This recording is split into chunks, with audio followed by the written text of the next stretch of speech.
I'm going to share mainly my database of around 600 incidents, geolocated, verified, and archived of open source data that pours into social media on an almost daily basis of the violence of the Israeli occupation in the occupied West Bank and Gaza.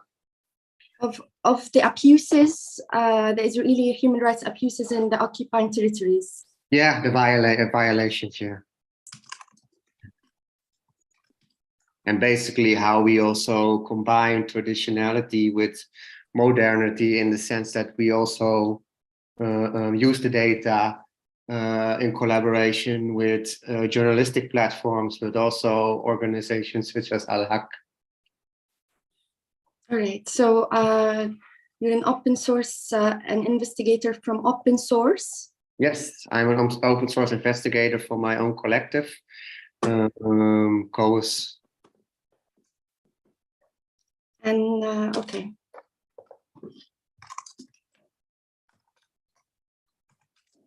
And Zarifa, digital media associate with American Muslims for Palestine. Yes, just in this situation, it might be good to mention that I'm a PhD candidate studying a similar subject.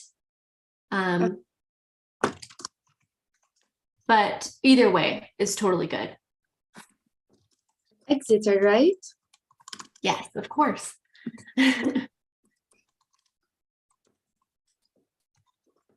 Touching the topic of? I'm studying the colonial origins of Israeli carceral policy.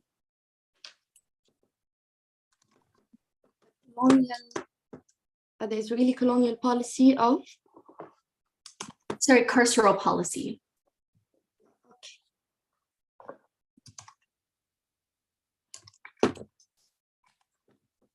And Asil Al-Baje, legal researcher and advocacy for Al-Haq. Hi, Asil. Hi, everyone. Hi.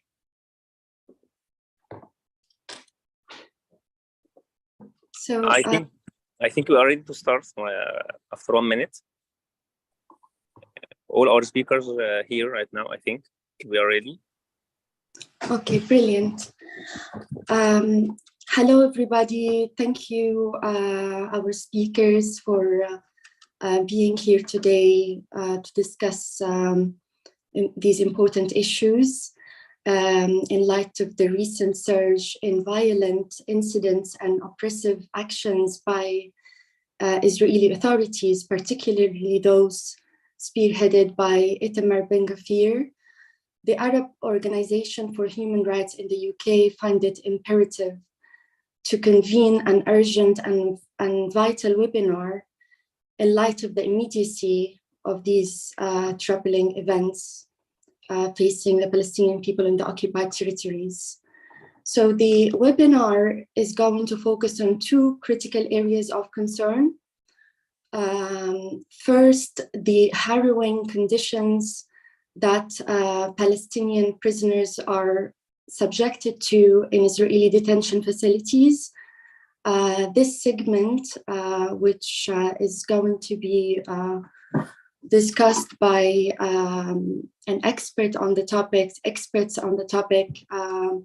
such as Sahar Francis from Ad-Damir and Zarifa Baroud. And we're going to also discuss the escalating violence against the prisoners and how they are mobilizing against it in future actions. And secondly, we're going to discuss the surge in the violence in the occupied territories, scrutinizing the violence, including the killings and the assaults perpetrated by the Israeli occupation forces and settlers. This violence is becoming particularly prevalent in the West Bank and other occupied territories. By addressing these urgent issues, the webinar seeks to inform, educate, and spur action among both policymakers and the general public. Given the gravity of the situation, the expertise of our speakers in these areas would be invaluable. And we look forward to hear from all of them. So without any further ado, we have Sahar Francis with us, the advocate and director of Ad-Damir, Bill Lowe, editor of the Arab Digest and former MENA analyst for the BBC, Rula Shadid, advocacy and program director at Palestine Institute for Public Diplomacy, and Ken Roth, American attorney and human rights activist, writer and former executive director of Human Rights Watch, Chris Oziek, an investigator from Open Source, Zarifa Baroud, digital media associate with American Muslims for Palestine, and a PhD candidate at Exeter University. Asil Al-Baje, finally, last but not least, Asil, who's a legal researcher and advocacy officer at Al-Haq. So let's first listen for 5 to 7 minutes to Sahar Francis from Ad-Damir on the challenges facing our Palestinian political prisoners. So good evening, everyone, and thank you so much for inviting me to share in this webinar. Since the time is so limited, I'll try to be very brief about the current situation of the Palestinian prisoners. Currently, there's around 5,000 prisoners inside the Israeli prisons, out of them around 165 children, under 18, 33 women, more than 1,200 administrative detainees, and 4 Palestinian Legislative Council members that they are still in detention. Of course, the situation of the Palestinian prisoners started to deteriorate dramatically after the the success of 6 prisoners 2 years ago to escape the Israeli most security classified prison, Gilboa prison. And since then, there is a serious policy of collective punishments, isolation, transfer of prisoners from one prison to another on daily basis sometimes, and more restrictions. And all this escalated as well since the current government took over, and when Ben Gvir came to the Interior Security Ministry as a responsible minister for the prisons, he immediately started to take measures against the prisoners in making their daily life conditions more difficult, like imposing restrictions on the time of the shower, the transfer of the prisoners from one prison to another, that sometimes took in the same day of the family visits, where families reached the prisons without being able to meet the prisoners.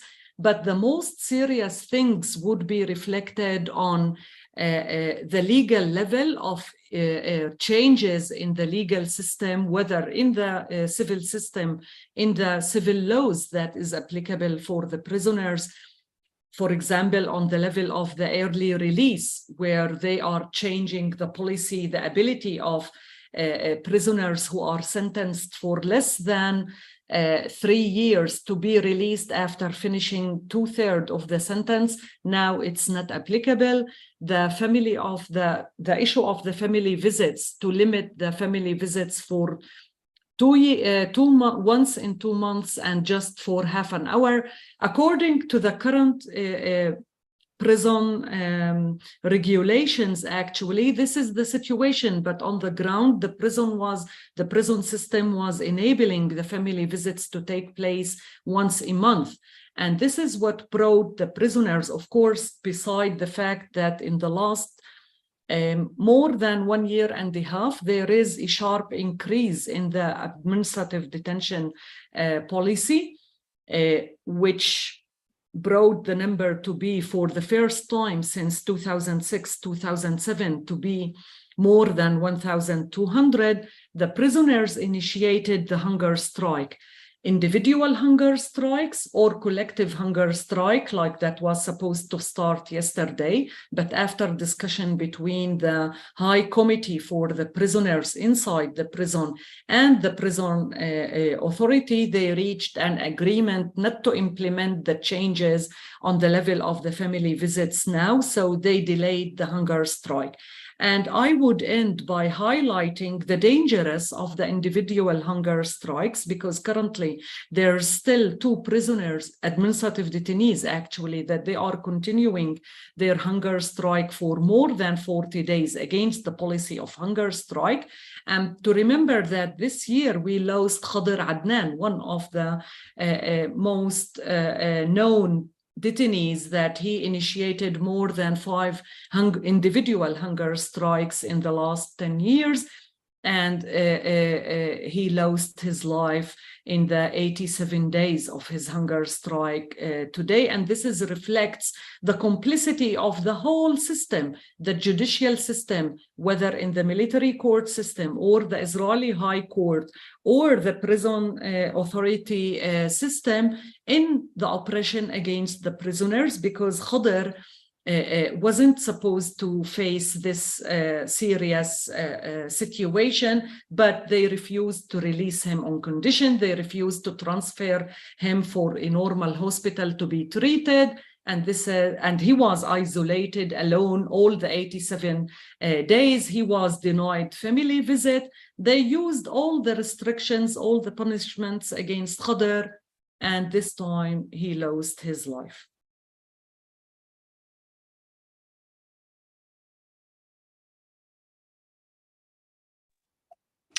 Thank you so much, Sahar, for this important contribution. And we really stand embarrassed before the sacrifices of Palestinian political prisoners and hunger strikers.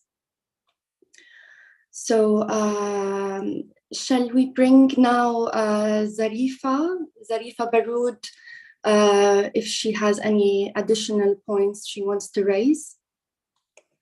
Sure, thank you, Shahad, and thank you, Sahar, for making this a lot easier for me. So while others here today are going to be talking about Israel's war and Ben-Gvir's war on resistance in the West Bank, I think it's really important to acknowledge that this war doesn't end there. It surpasses Israeli prison walls in so many respects. And this is very clear in Ben-Gvir's recent policies pertaining to Palestinian prisoners. To start with, prisons have always been a key strategy for Israel's occupation scheme. Since the beginning of the occupation, they've 700,000 Palestinians, over 700,000 Palestinians have experienced detention in some form. That constitutes 40% of the entire male Palestinian population. That's severe. And this new National Security Minister Ben-Gvir is making this perfectly clear, that this is a part of his strategy, especially with these new punitive measures that he's put in place. Many of these measures are targeting what he refers to as luxury conditions or hotel conditions that supposedly exist within Israeli prisons, which to Ben-Gvir include the most basic of human rights, including the right to sustenance, food, water, the right to a family life, even space. He's now trying to even bar Palestinians from receiving the little dental and medical treatment that they receive at this moment. The reality of what these conditions look like is constant physical and psychological torture, constant beatings, psychological torture in the sense that they're constantly employing solitary confinement against prisoners like Ahmed Manasra, who I believe is in solitary confinement at this moment. The denial of medical care. For example, with Walid Dhaka, who's in prison right now suffering from cancer, and they're refusing to provide him with any medical treatment or access to medical providers. And a recent study even by Save the Children, over 70% of Palestinian child detainees have reported suffering from hunger and not being fed sufficiently in prison. There's severe overcrowding, especially with Israel's recent crackdowns in the West Bank. Poor sanitation. Many of these prisons are infested with rodents, and especially during the summer, snakes, scorpions, things of this nature. And it was even reported over the summer during the heat waves that Israeli prison authorities were confiscating the fans of prisoners, causing them to suffer even more in these very poorly run and built facilities, many of them which date back to the British Mandate period. They're very old, rundown facilities that are not invested in properly in consideration with how often Israel employs them. So another way that Ben-Gvir has attacked these luxury conditions, which apparently exist in Israeli occupation prisons, is to crack down on different things. For example, shower times. He's now accusing Palestinian political prisoners of intentionally wasting the water of the Israeli prison service. And so now he's cutting them back to 4 minutes per shower, only allowing the water to run for an hour every day. And these measures are only going to further risk the spread of disease as access to hygiene becomes more restricted and becomes a punitive measure. He's also now, a few months ago, decided that he wants to crack down on Palestinian bakeries within prison. So he says that the idea of Palestinian prisoners being able to bake bread and supply their fellow prisoners with bread is a luxury and, quote, a privilege and a, quote, absurdity that they would be given access to something as luxurious as bread. So he's currently doing everything that he can to fight against the little humanity that Palestinians receive in prison. And it's not even that they receive, it's really that they've created for themselves, but he's doing everything that he can to further crack down on these things. Something that Sahad mentioned was to limit family visits even farther. And I think that the subject of family visits and even the subject of capital punishment that has come up recently in Israel is really important to focus on, because the only reason that the Israeli administration has said, oh, I don't think that Ben-Gvir's policy is productive, is never on the basis of human rights, but always on the basis of so-called security concerns. They are fully aware of the organizing capacity that our prisoners have, and it scares them a lot. And so they are going to do everything in their power to make sure that he doesn't push it too far and cause any wave of unnecessary resistance and an inconvenience to the Israeli forces. Another issue to go off what Sahar said about family visits was that of prison transfers, which deeply impacts the right to family life. So far, Ben-Gvir has facilitated the punitive transfer of over 100 Palestinian prisoners to the Nefha prison in the Nakab Desert. Historically, these transfers are meant to break up organizing efforts in prison and punish prisoners by removing them from the little community that they've built and that they've developed in prison. It also further isolates them from their families, who are often not notified for months where their loved one has been transferred to. Because of this, I spoke recently when I was in Gaza last year with a prisoner who'd been a former prisoner who'd been incarcerated for over 2 decades. And he told me that 5 years would go by where he wasn't able to be visited by his family. And this is for many different reasons that Israel has strategically put up. For example, violating international law and moving all of the prisons into Israel proper, making it nearly impossible for Palestinians in the occupied territories, especially if they have family in Gaza, to acquire permits and be able to enter Israel to visit their family. He even told me of these heartbreaking stories of his family finally acquiring a permit and then entering Israel and realizing that he had been transferred to a different prison on the other side of Israel months ago.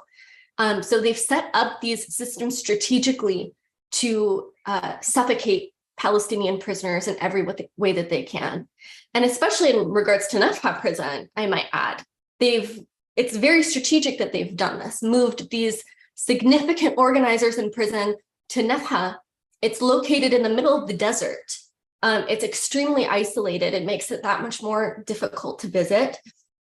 There's extreme weather, especially in the summer and in the winter, and some of the worst facilities that Israel has exist in Nafha.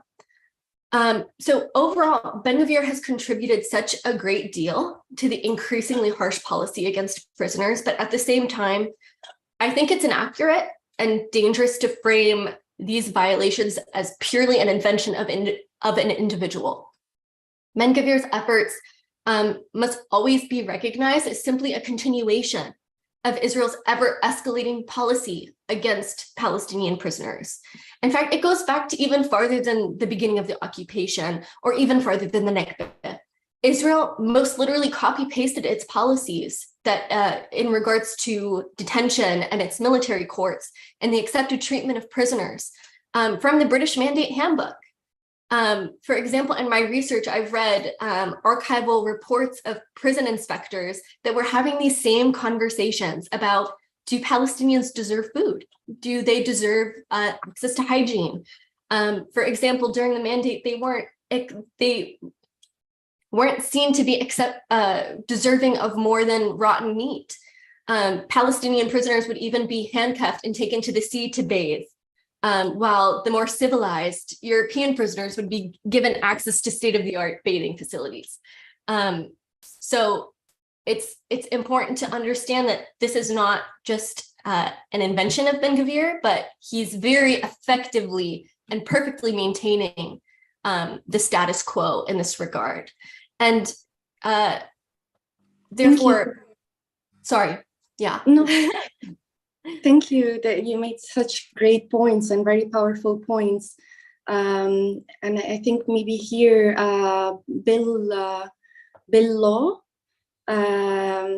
could come in and speak more about this status quo, basically, that is continuing to endanger Palestinian communities across Palestine, from the river to the sea, and the ethnic cleansing practices facing the Palestinian communities nowadays. Thank you, Zarifa, and thank you, Bill. Thank you, and thank you, AOHR, for inviting me. This is a very important conversation, and I thank Zahar and Zarifa for a very acute and chilling analysis of the abuse and mistreatment of Palestinian prisoners. I think I'm correct in saying that as of June, there were 18 children being held in administrative detention. And just for anybody who's watching, listening, administrative detention is the way Israel practices it, is unlike anything else in the world. And when you think about some of the viciously repressive regimes in the neighborhood, to say nothing of other regimes, is a very telling statement of what Zarifa was referring to, and quite rightly, Ben-Gvir is not the originator. He inherits, takes on the mantle. He drives it forward in a way that hasn't perhaps been practiced so blatantly and so openly, but it is there. And I wanted to perhaps spend just a couple of minutes on the issue of ethnic cleansing, and also the idea that it's presented that if you speak about Israel as an apartheid state, which it profoundly is, you stand accused of anti-Semitism. I think we need to stand up and resist that very strongly. I have very good Palestinian friends. I have very good Israeli friends. We need to really pull away from the menace and the threats that this particular Israeli government is inflicting, not just on the Palestinians. Of course, they feel the full burden of it, but on those who stand up and object. So I wanted to make that point. On the question of what's happening in the West Bank, effectively with Ben-Gvir and with Smotrich, you have fascists. They are fascists. Let's call them what they are. They're fascists, and they see their opportunity. And what they see is, and they're using the settlers as the tip of the spear. They want to drive Palestinians out of the West Bank, and they'll begin with Area C. And we're seeing that now. Wadadi, Bedouin shepherds being driven off their land with the IDF enabling that. They've basically been chased out of their lands, driven off. Something like 60% of the West Bank's territory is under Area C, and Area C is the first target of Ben-Gvir and Smotrich. And it's not just an isolated case. I picked up something from Plus 972 magazine, and I'll quote it: "There are almost no Palestinians remaining in a vast area stretching east of Ramallah to the outskirts of Jericho. Most of the communities who lived in the area, which covers around 150,000 dunams or 150 square kilometers of the occupied West Bank, have fled for their lives in recent months as a result of intensifying land seizures backed by the Israeli army and state institutions." And you know what? I wonder if I could just quote David Ben-Gurion, the lion of Israel, the first prime minister. Let me quote something from 1948 that he wrote, and it's this: "I do not see partition as the final solution to the Palestine question. After the formation of a large army in the wake of the establishment of the state, we will abolish partition and expand to the whole of Israel." The point is that Israel, from its inception, has been determined to drive Palestinians off their land.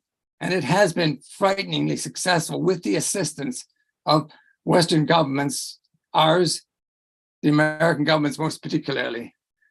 Hannah Nasrawi spoke about Oslo. She was vehemently opposed to the Oslo deal when it happened. And she said this: areas A, B, and C were an invention that came after the signing of the agreement, and they upset me even more than the Declaration of Principles. I felt it was ridiculous and absurd. You make the people under occupation responsible for the security of the occupier? Really? Anyone with any sense would not accept that at all. Instead of devolution of the occupation and evolution of a state, we got the opposite: evolution of the occupation and devolution of a state. The thing about this whole situation, and what is, I think, particularly disheartening, if I can put it that way, is Joe Biden is working as hard as he possibly can to get the Saudis to recognize Israel, to get the Saudis, and because the Saudis under Abdullah and the Saudi peace plan, which called for a two-state solution, and believe me, Mohammed bin Salman would be delighted to jump in there because he's already resentful that the Emiratis are in there, first of all. So there you have an American president being prepared to bring in the Saudis, and this will benefit Netanyahu hugely if it happens. I hope it doesn't. I hope that Mohammed bin Salman realizes that he can wait it out, because he's going to be a big winner as well in this. He's got plenty of time. But the Palestinians have been abandoned. And let me say one more thing. The Palestinian Authority have abandoned their people as well. The Palestinian Authority has been responsible for some terrible atrocities that they've inflicted upon their own people. Mahmoud Abbas has been in place since 2005. My Palestinian friends view the PA and Abbas with contempt. They've done nothing but be collaborators with the Israelis in the occupation. I think that there needs to be the court of global opinion is starting to turn. This kind of venue is very important. Social media is very important. Getting out the pictures of this daily abuse of Palestinians, and also I think that there must be, and I know there are in Israel, people who the light has come on. They realize that the struggle of the Palestinians and their struggle to save their democracy are actually in the same ball field. Now, there are not enough of them yet, but I think those people need to be supported as well. And I think that, this particular vicious government, the most extreme, this fascist government that Netanyahu has cobbled together to save his ass, pardon my French, is going to go so far that it will eventually devour itself. That is my hope. Thank you.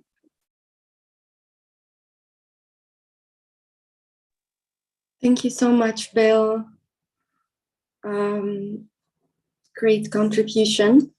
Now we're gonna listen to Ken Roth, American attorney, human rights activist, and former executive director of Human Rights Watch. Thank you for being here with us. Thanks, Shahad, and thank you to the Organization for Human Rights for sponsoring this very important discussion. I thought I would, in a sense, pick up where Bill left off and elaborate a bit, because many of you are describing, I think, very eloquently the day-to-day repression that the Israeli government is imposing on the Palestinian people. And I would like to take a step back and elaborate a bit on why it is that Human Rights Watch, in our report of 3 years ago, found that this repression adds up to the crime against humanity of apartheid. And we did that not to make a historical analogy to South Africa. That was sort of one of the things the Israeli government said, oh, we're not South Africa. But instead, we applied international law, in particular, 2 treaties, the UN Convention Against Apartheid and the Rome Statute of the International Criminal Court. And they define apartheid, they define the crime. Slight variations, but in essence, it comes down to 3 elements. An intent to dominate by one racial group over another, systematic oppression, and then inhumane acts, certain manifestations of that oppression. And we found that the intent to dominate existed from the river to the sea. We found that while there was systematic discrimination within 1967 Israel Green Line, that there was systematic oppression within the occupied territories, that is to say, West Bank, East Jerusalem, and Gaza. And there were numerous examples of inhumane acts in those territories. And so where those 3 elements come together, we found that the Israeli government is committing not only the crime against humanity of persecution, but also the crime against humanity of apartheid. Now, what was the defense to that offered by the Israeli government and its partisans? And various ones. I mean, one was to say, what are you talking about? Apartheid is about race. There are not racial differences between Israelis and Palestinians. But in fact, if you look at the law, if you look at the Racial Discrimination Convention, race is understood to include ethnicity, and it completely applies to the Israel-Palestine situation. Many people said, oh, but the Israeli government faces a very difficult security situation. There's terrorism. And it does. But we started looking at, well, so what are the actual practices that we define, that we described that add up to that oppression? And many of these have nothing to do with security. They have to do with demographic engineering. And so, why is it that a Palestinian family living in Area C of the West Bank, if they want to add a bedroom because their family is growing, the Israeli government refuses to give them permission, and if they go forward anyhow, it gets demolished? Why is it that there are all kinds of restrictions on, who gets to live in the West Bank, who gets to live in East Jerusalem, whether an Israeli citizen married to a Palestinian gets to live within Israel? All demographic engineering, nothing to do with security. And perhaps the most visible thing is, why is there proliferation of these settlements and these outposts? Those actually make Israel less secure because, Israelis have to be defended in all these outlying areas in the West Bank or in East Jerusalem. That's about, a territorial grab. It's not about security.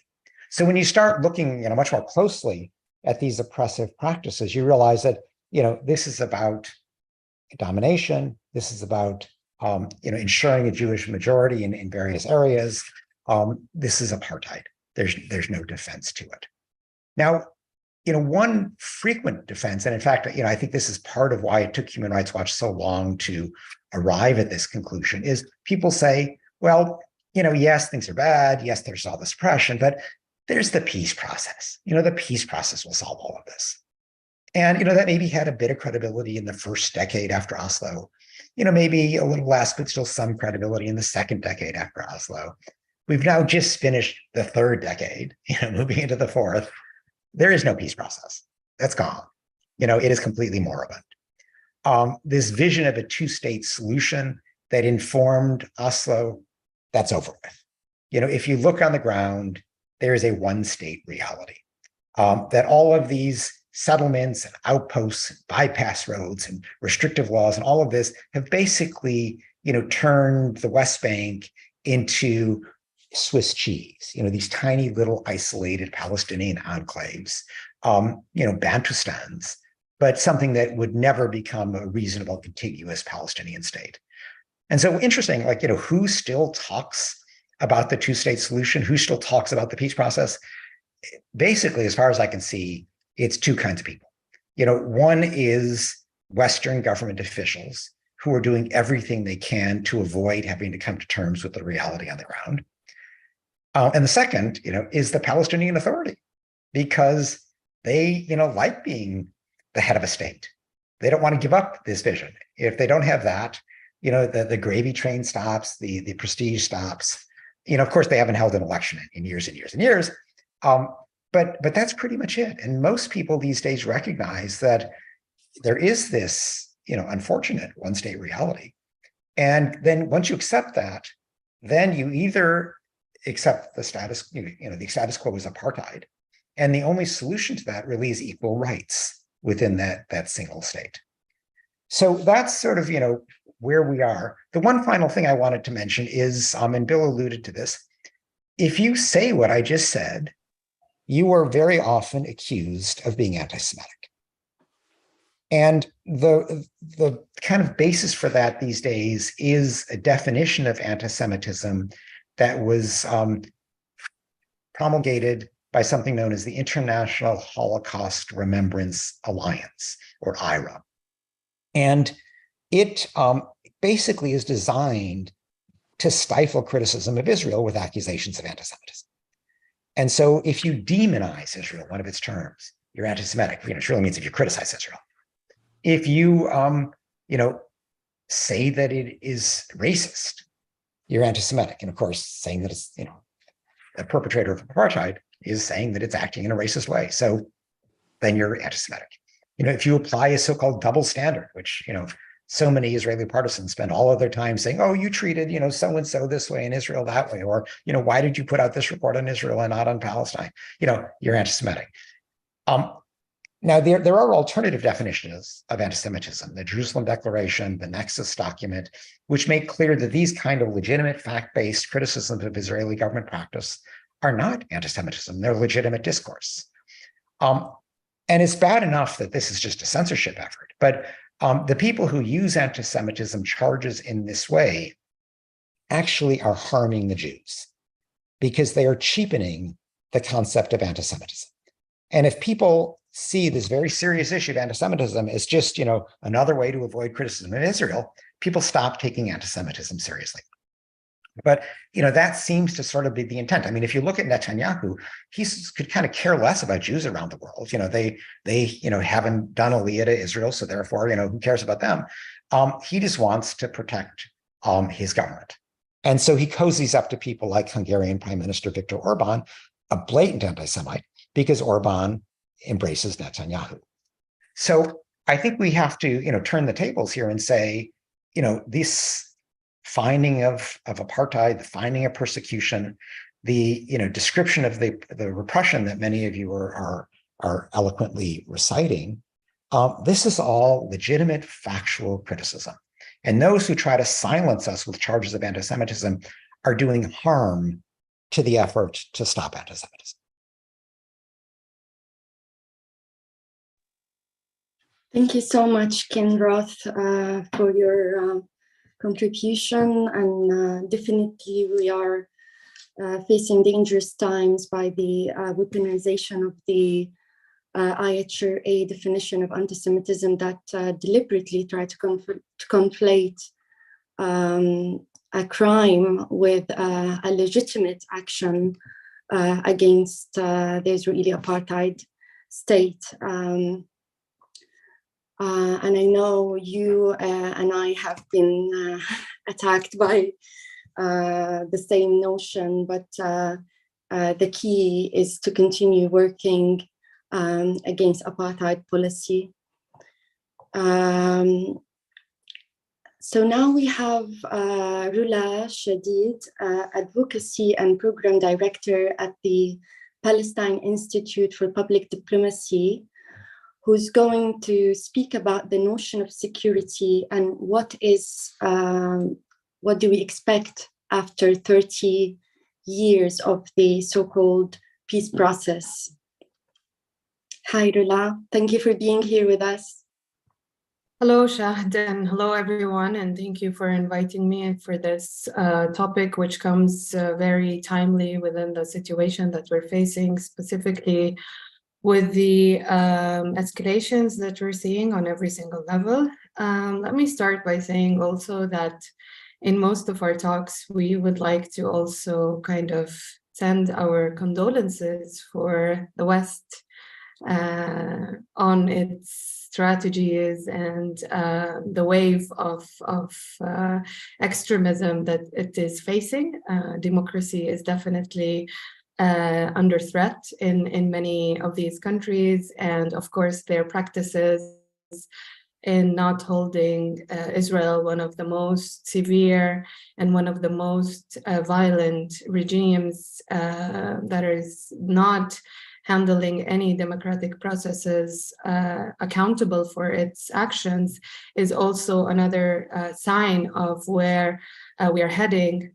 So yeah, I would like to talk a little bit about the root causes. So as many have already said, Ben-Gvir and Smotrich are not just unique people in the government, but rather this is a continuation of a colonial project that has been ongoing in Palestine for more than 7 decades now.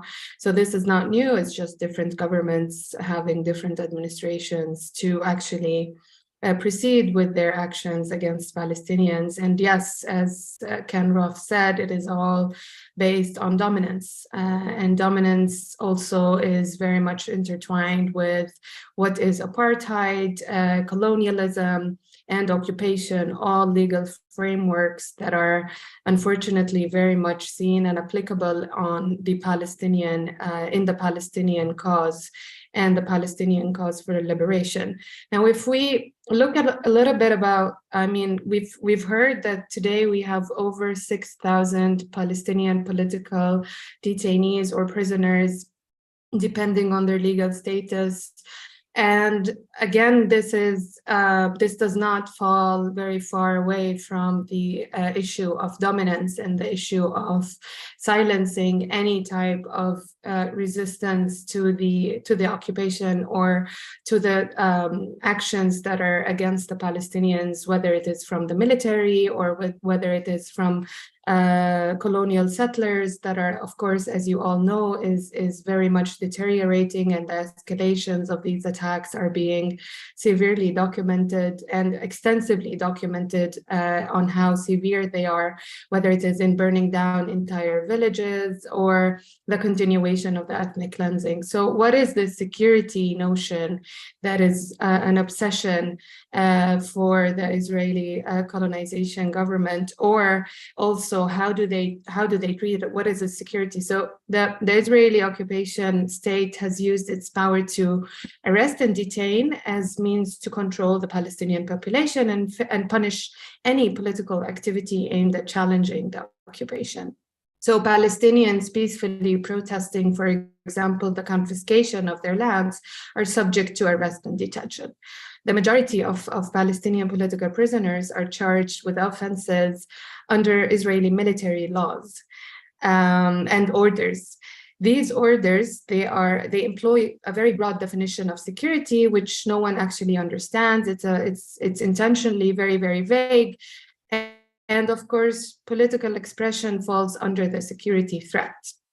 If we look at Military Order 101 from 1968, so exactly after the occupation of the West Bank was the West Bank and Gaza was applied, it states that it is forbidden to conduct a protest, march, or meeting, grouping of 10 people or more, where the subject concerns or is related to politics, without permission from the military commander. So there needs to be a permission from a military commander in order for a group to actually assemble or have a meeting. The order also prohibits the distribution of political articles and pictures with political connotations. Similarly, the Military Order 938 also considers supporting a hostile organization by holding a flag or even listening to a nationalist song. What is a hostile action? It falls under the premises of a security threat. Now, these orders, military orders, are only two amongst numerous orders that restricts Palestinian political life in the occupied Palestinian territory and in occupied Palestine. And of course, because of the definition's ambiguity, Palestinians can be arrested and imprisoned for particularly any form of public activity.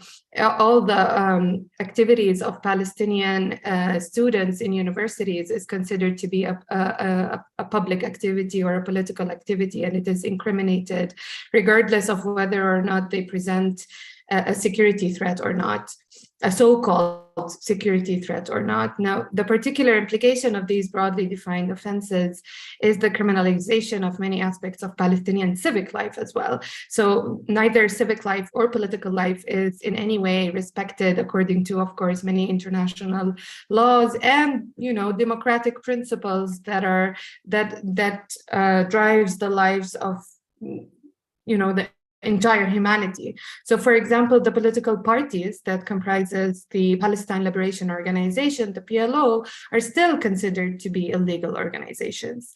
So carrying a Palestinian flag is also a crime under Israeli military regulations. And participating in demonstrations is also deemed a disruption of public order.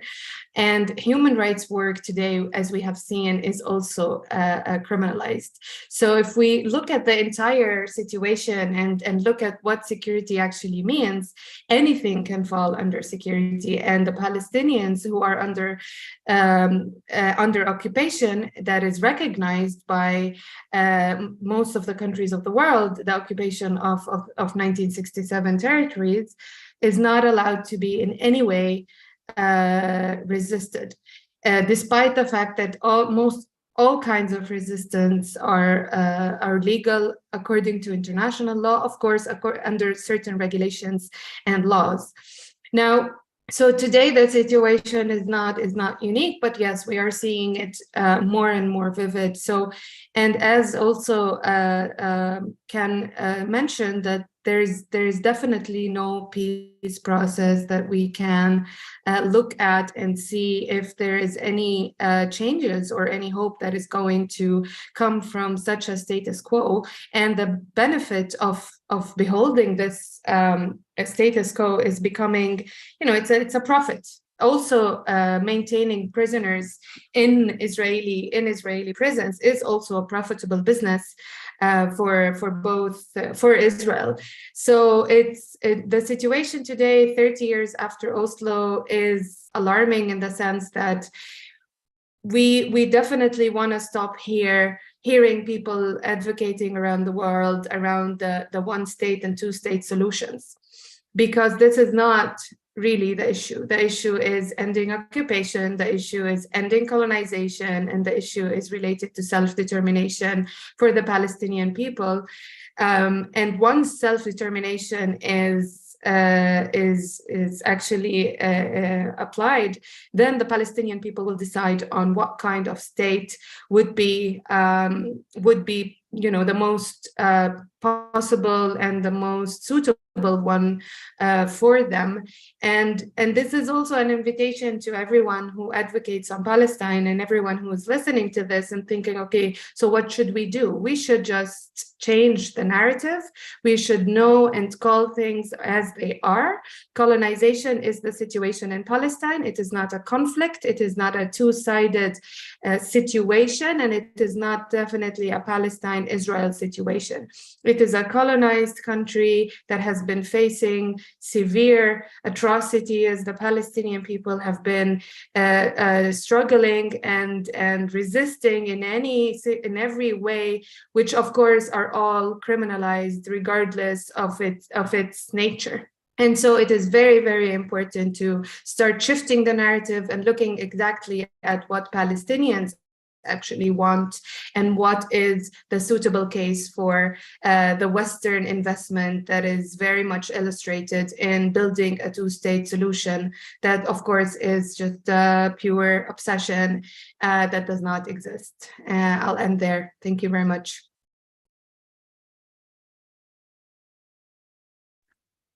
Thank you so much, Rula. I really enjoyed listening to your critical contribution. And now we are going to listen to Asil Al-Baji, legal researcher and advocacy officer at Al-Haq. Thank you, Shahd, and thank you for the Arab Organization for Human Rights for organizing this important webinar. So I will try not to be repetitive after all these critical contributions from colleagues.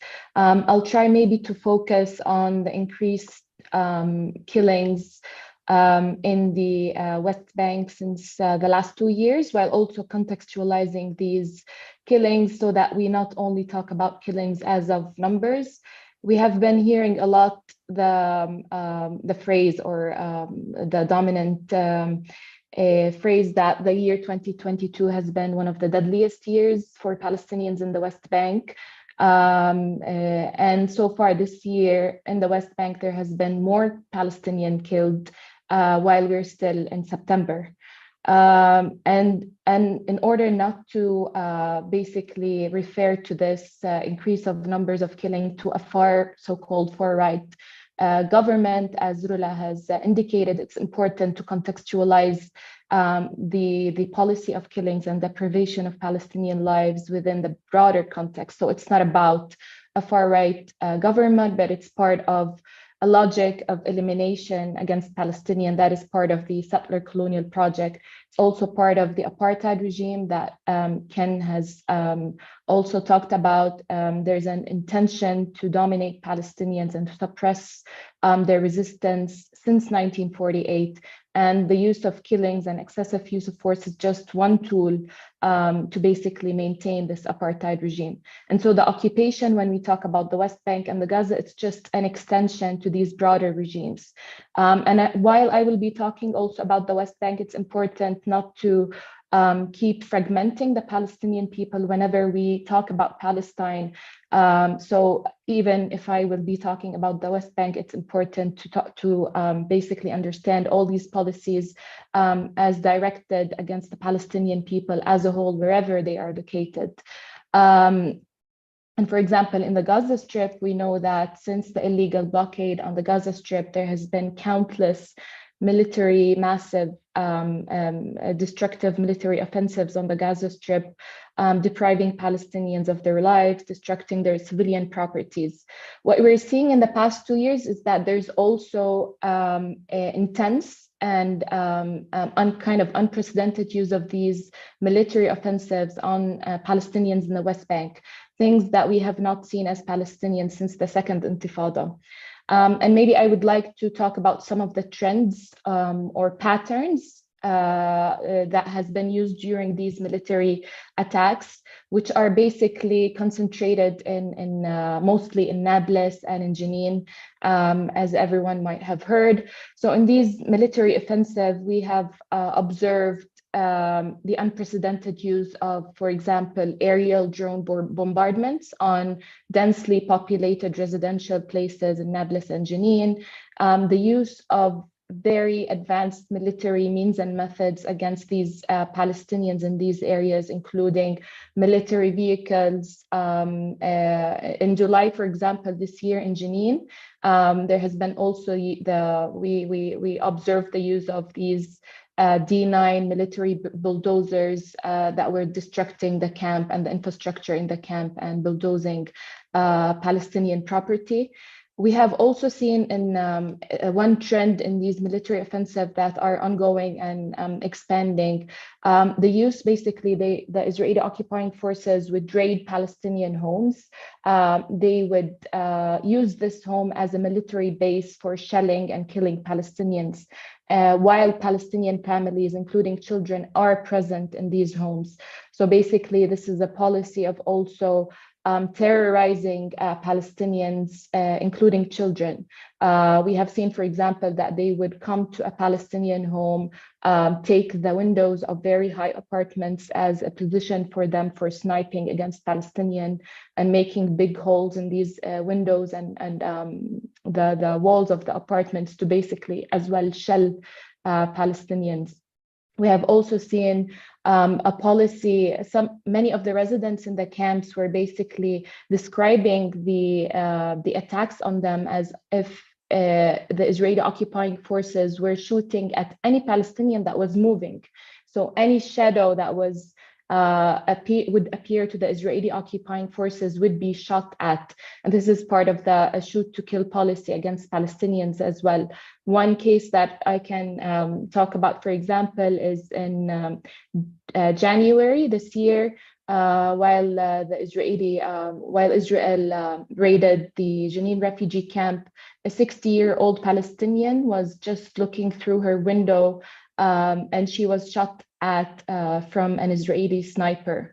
Her name is Majida Ubaid. So this is just an example to show how this is part of basically dominating the entire camp, in this case, the Jenin refugee camp.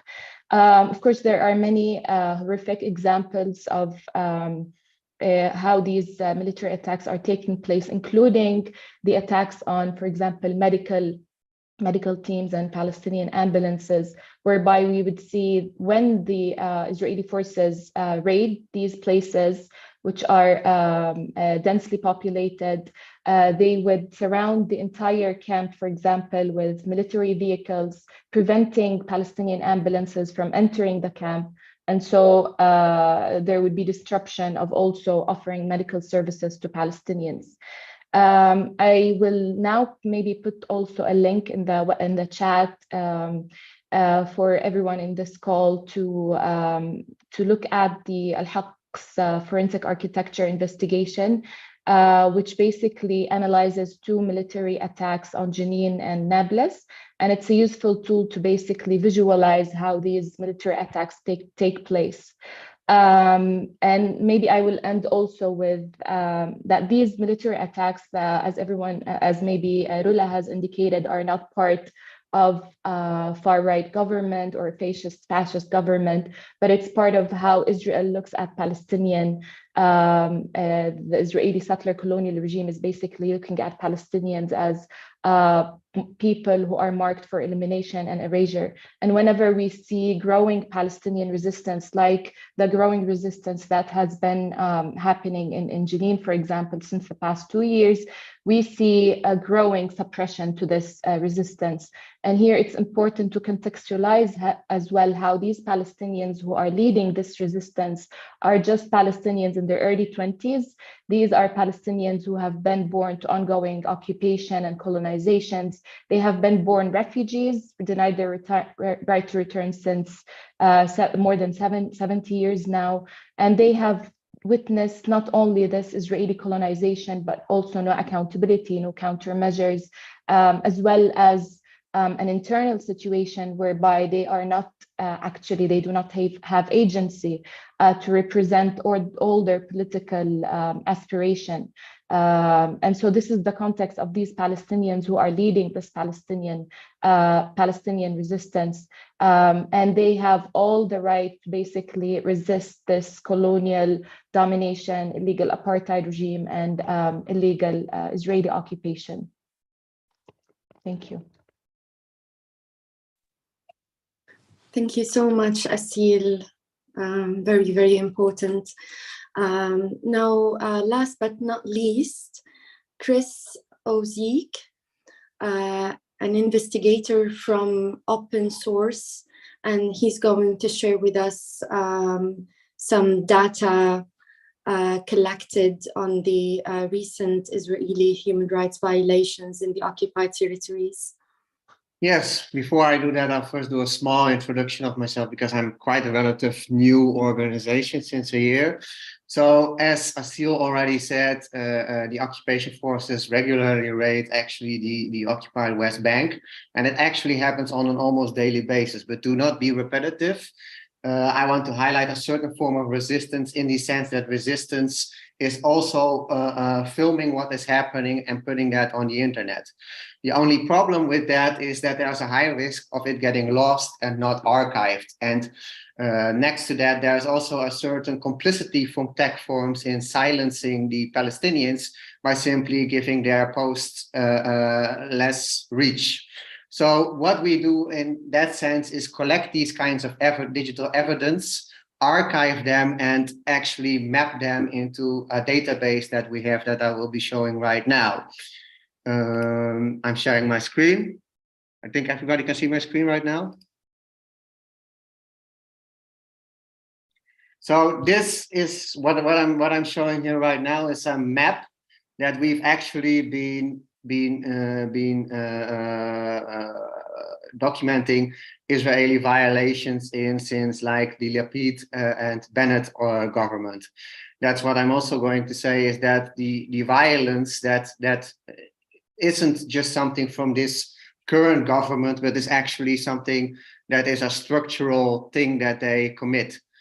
As the videos pour in daily, we look at those videos, we geolocate them, and simply plot them on a map in order to kind of like a bird's nest, collect them together and create a visualized story of what has actually been happening. Also to challenge the Zionist hegemonic narrative, for example, in such situations as recently happened in Beita, when a man got shot in the back when he tried to help a wounded Palestinian, and they basically said, yeah, we had to because there were violent riots. Open source evidence of videos and images that pour in through social media, we've actually reconstructed those, actually initiated counter-forensic methods, and basically I can already say that that simply isn't true. So in order to do that, we look at the videos and we simply geolocate them, which basically means we look at the satellite imagery and try to cross-reference certain geographical features towards what we see via satellite imagery. Now, as you can see right now, these are all kinds of videos. Around now, we have like 600 videos of the Israeli occupation forces committing huge violence in the West Bank and Gaza. And what we do with that is we simply archive them like 3 times, like we do that online. We do that in via Bellingcat's auto archiver, but we also do that offline, as I have a USB stick in which I regularly update all of the videos with the data that is put inside of the database. And throughout each incident, we simply look at what is happening, hoping it loads, and we try to categorize when it happened, where it happened, what is happening, and at what time it is taking place, and trying to collect all of those archives in order to bring more justice and accountability towards what Israel is doing. Now, these kinds of incidents actually happen on a daily basis right now. So the volume is pretty high, and I'm not someone who does it alone, but actually we do this with 3 guys together, me, Gabor, and Remy. Well, while it's quite good to use open sources, and you actually have a limited amount of the things that you can do. For example, we can geolocate the footage, we can analyze what is happening visually, but that thing that gives an extra layer to it, of course, will be oral testimony and evidence from the field. So when I was busy with it throughout the year, I actually started to reach out to E.L. Weisman from Forensic Architecture, and we had a conversation in how we can actually combine our powers. And that's when he introduced me to Al-Haq's Forensic Architecture Unit, who are very brave Palestinian researchers. We had a conversation, and they really saw value in the work that I was doing. And one of the most beautiful things is, while it's okay for me to be with certain international news organizations, the most beautiful thing actually is that I'm actually right now helping the Palestinians themselves in the researchers at Al-Haq's Forensic Architecture Unit, and even some local Palestinians who reach out to me via social media. And to empower that, we've actually contributed with this data. We share this data. We've made certain appointments. Sorry, I don't know the word in English right now. With Al-Haq's Forensic Architecture Unit, and they can access this database at each time to combine it with their own investigation, so we can do something good together. And as this happens, I think with the suppression of the occupation with certain tech firms like Facebook, who've actually done, in my opinion, a form of digital apartheid in giving preference to Hebrew language posts and actually silence the Palestinian post. I think this kind of work starts to get more and more important, also to bring it to a certain political arena, to make it more available to the public. We are actually working towards putting this map is right now closed, so Al-Haq has access, but it isn't really available yet to the public. But we are in talks to actually make it public, in order for the public to access it, to look at each incident themselves, because the beautiful thing about our work is that you can verify it yourself, and that it starts to gain more awareness on the violence that is happening by the Israeli occupying forces and the settlers in the West Bank.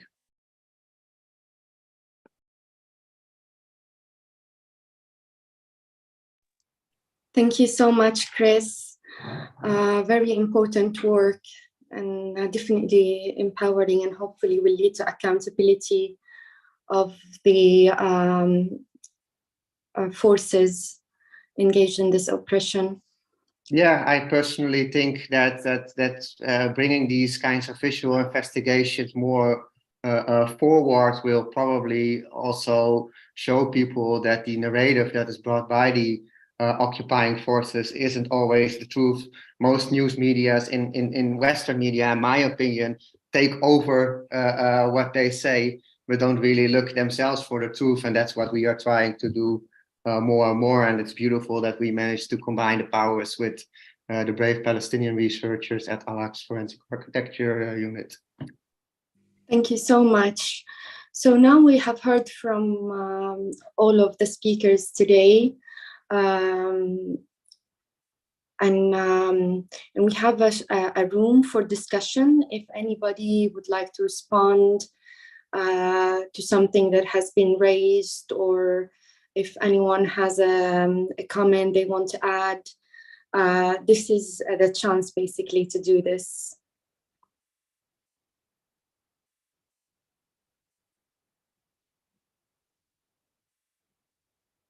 Anyone? I can't see any hands raised.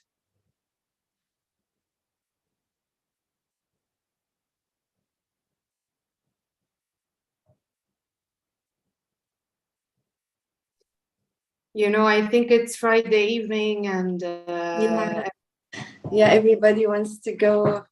Yeah. But really, I enjoyed listening to all of these updates.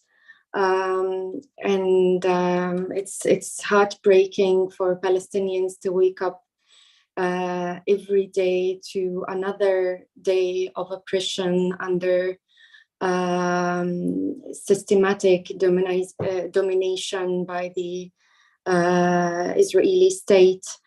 I found your contributions all very relevant and very important. And I hope that it continues to create an impact and change the public perception on what is going on in Palestine, especially in the West, and all the manipulation that we see going on by Western media discourses of what is happening on the ground in Palestine. As you all repeated, it's a settler colonial regime and apartheid regime stretching between the river and the sea and affecting communities beyond beyond historic Palestine, as we shouldn't remember also that there's more than 5 million Palestinian refugees still denied to return to 1948 lands, a right that is entrenched in international law. Anyone wants to contribute? I'm just hoping that there is, just feel free to unmute yourself. But if not, then I'm going to say thank you again to the Arab Organization for Human Rights in the UK for organizing this important webinar. And thank you everybody for being here, and hopefully we meet again at a different discussion.